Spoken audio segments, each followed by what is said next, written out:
You may have heard just on the news now this Airbnb situation, so we don't have to go too far back. Tragically, that terrible fire in Old Montreal that kind of raised this issue where people died.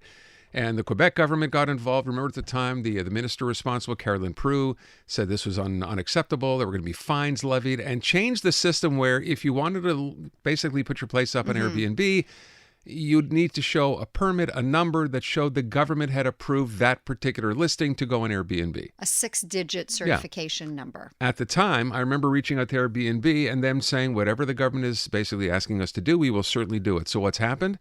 Nothing. Well, nothing in a sense, because now anyone can put up a number. So if you have to put up a 6-digit number, they're not asking for proof of your certificate. They're just assuming at Airbnb, if you have a 6-digit number, you must have complied with the government, and therefore it's okay to put up as a rental unit. Even if that number is 1, 2, 3, 4, Doesn't 5, matter. 6. Their issue is Airbnb says it's not our job to check.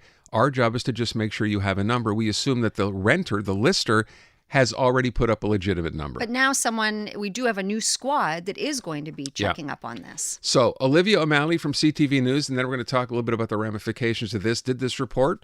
Take a listen to this. This is now as part of the new squad going out to, I believe, 3 different Montreal boroughs to make sure that the rules are being followed. There are thousands of short-term rentals still being offered in Montreal. We even did a quick search this morning on Airbnb and within minutes found multiple rentals with suspected fake registration numbers, many of them sharing the same code 12345. The municipal squad, made up of a coordinator and 3 inspectors, aims to counter illegal rental units on websites like Airbnb. The team has the power to inspect dwellings without prior notice and hand out fines. Those include $1,000 for the first offense, $2,000 for a second offense, and range from $2,000 to $4,000 for companies. This follows Quebec's recently passed law to crack down on illegal Airbnbs after a fatal fire in Old Montreal included people staying in unlicensed short-term rentals.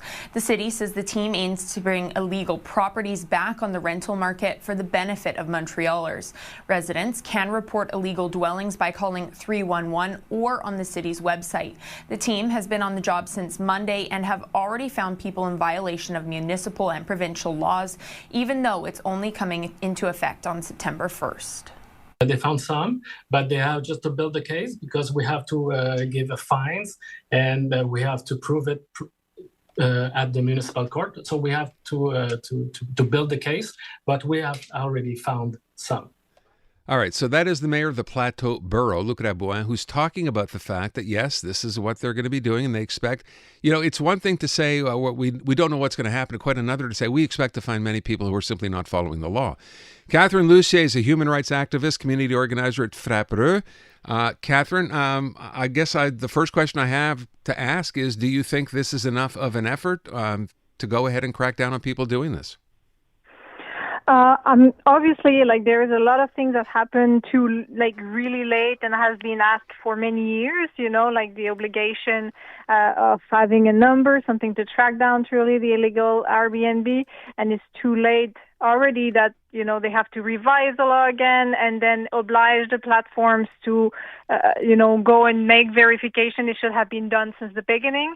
Obviously, what the City of Montreal put in place is good as long as the, provincial government also do the revision, also go towards illegal Airbnb and apply fines that are enough strong to discourage people to use these tactics. 4 people seems to me like a pretty small team to be tackling. So, I get it's a start. I get that it's, a step in the right direction. But in terms of the numbers, we know that there's so many out there in these boroughs. Can 4 people really start to make an impact, Catherine? Obviously, there's not a lot of inspector in this, something we have also denunciated many times ago when the Quebec government put in place some inspector for tracking the illegal Airbnb was 10 for all Quebec. It's the same. It's still not a lot of resources. I think the City of Montreal is trying to do as much as they can to target the illegal Airbnb, but the main issue, and it's been a while, we say it needs to be illegal since the beginning, at least when there is housing crisis, as we're living it in Montreal, but in many regions of Quebec, it should be illegal. already to not use Airbnb in any ways. Period. And then, yeah. So are you making the point Wow. that you don't even think it should be legal in any way, whether you're registered with the government or not?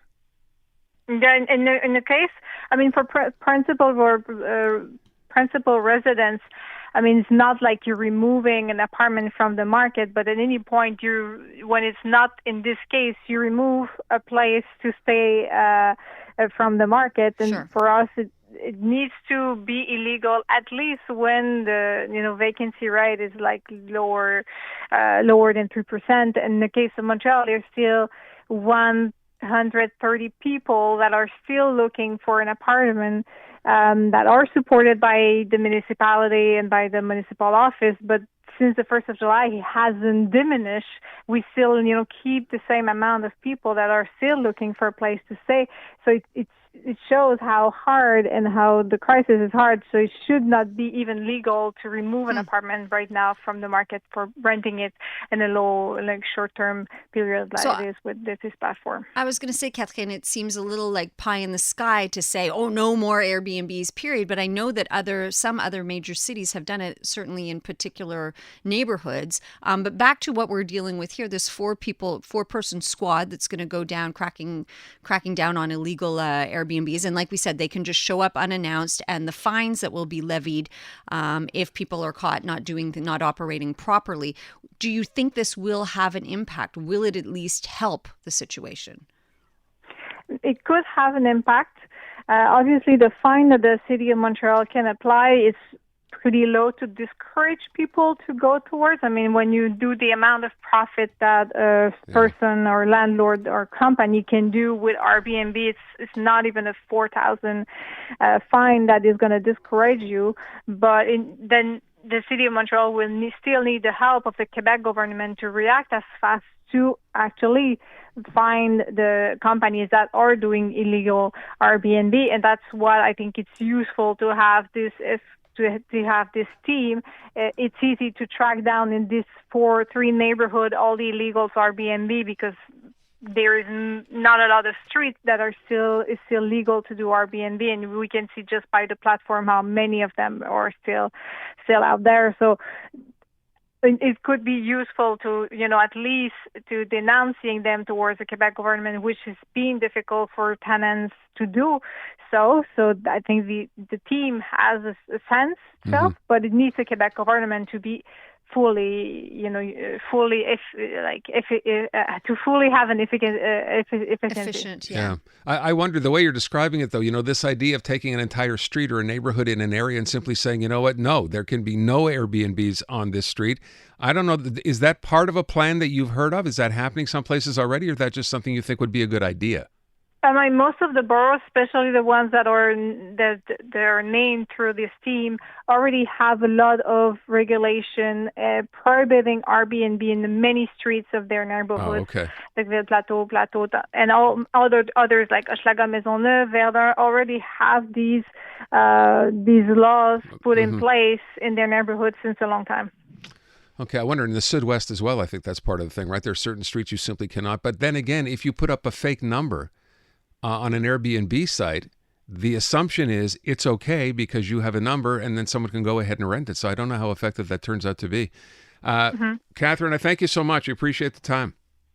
You're welcome. Thank you for receiving us. Yeah, of course. Catherine LUSSIER from FRAPRU. That is the problem, isn't it? You can say, I mean, the law can say if you live on X street, there'll be no Airbnbs. But if you put up a fake number, which kind of seems to imply that the government has said, yes, here's your certificate, Airbnb's not going to go ahead and double check. You could rent it out anyway. The problem here ultimately is Airbnb having no accountability and not doing any kind of crackdown or check on. But that's not really fair. Why is it not fair? Because the provincial government says, we'll give you a certificate, and once you have that real certificate with a real registration number, go ahead and put it up on Airbnb.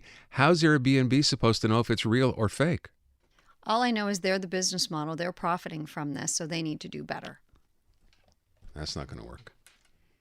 There's no way for them to do it. They'd have to go to the Quebec government, ask the government to please prove the number that this person is listing is legit. That's never going to happen. You don't think there's a better way to do it? I'm sure there is a better way. I just don't know what it is.